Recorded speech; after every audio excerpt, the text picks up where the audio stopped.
Au plus profond de notre esprit, il y a comme un orchestre qui joue en permanence. Mais la vraie question, c'est qui tient la baguette? Est-ce que c'est la peur, le désir, ou peut-être une force qu'on ne soupçonne même pas? Aujourd'hui, on part ensemble à la recherche de ce fameux chef d'orchestre. Et cette citation, elle met le doigt sur le problème central. Si nos émotions, ce ne sont que les musiciens, alors qui est le vrai maestro? On va explorer une réponse qui, je pense, pourrait bien nous surprendre. Alors pour commencer, partons d'une idée assez répandue.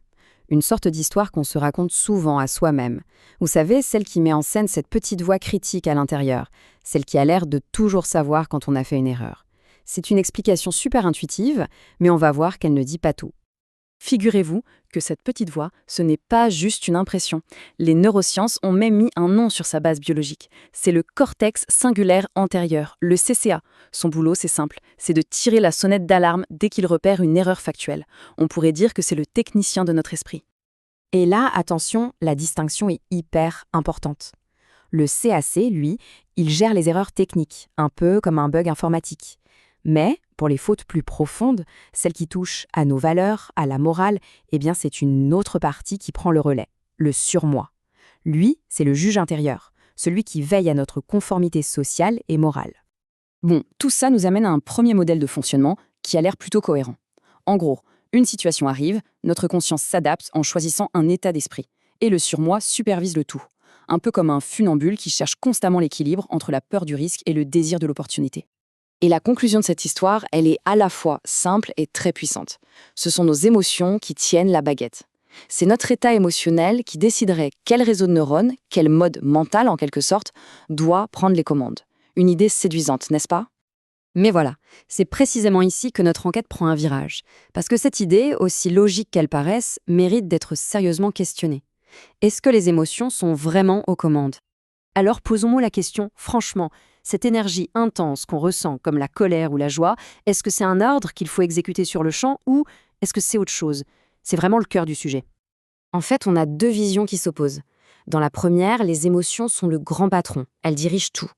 Dans la seconde, qui est beaucoup plus nuancée, les émotions ne sont pas des ordres, mais des signaux. Des signaux très puissants, bien sûr, qui demandent notre attention, mais des signaux quand même. Elles alertent, elles ne commandent pas. Et c'est ce qui nous amène à la révélation. Il est temps de rencontrer le véritable maestro. Cette force sous-jacente qui, si on apprend à la connaître, peut réellement diriger notre monde intérieur avec bien plus de sagesse.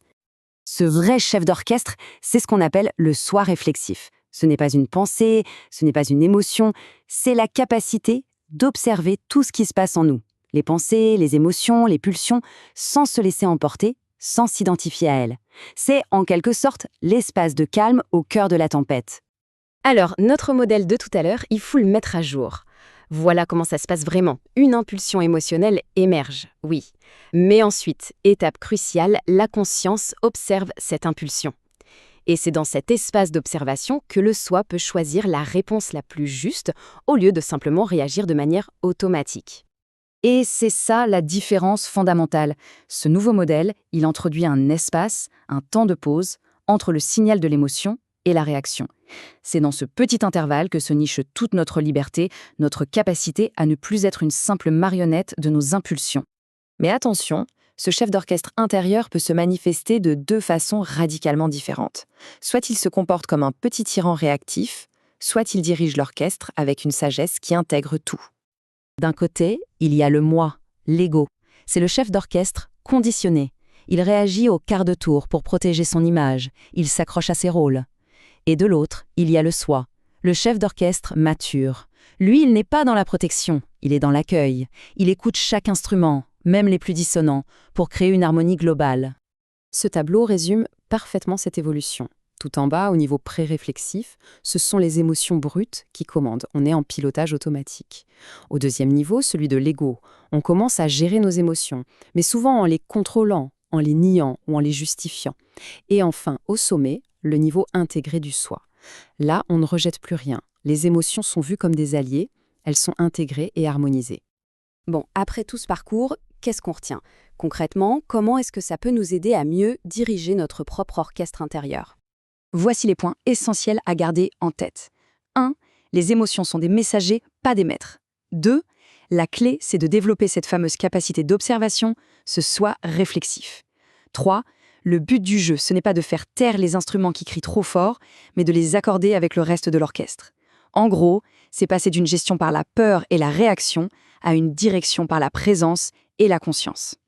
On termine donc sur cette question qui est finalement une invitation. Après tout ce qu'on vient de voir, la question reste ouverte et elle est personnelle. Dans l'orchestre magnifique et parfois chaotique de chaque estrie, qui en ce moment tient réellement la baguette ?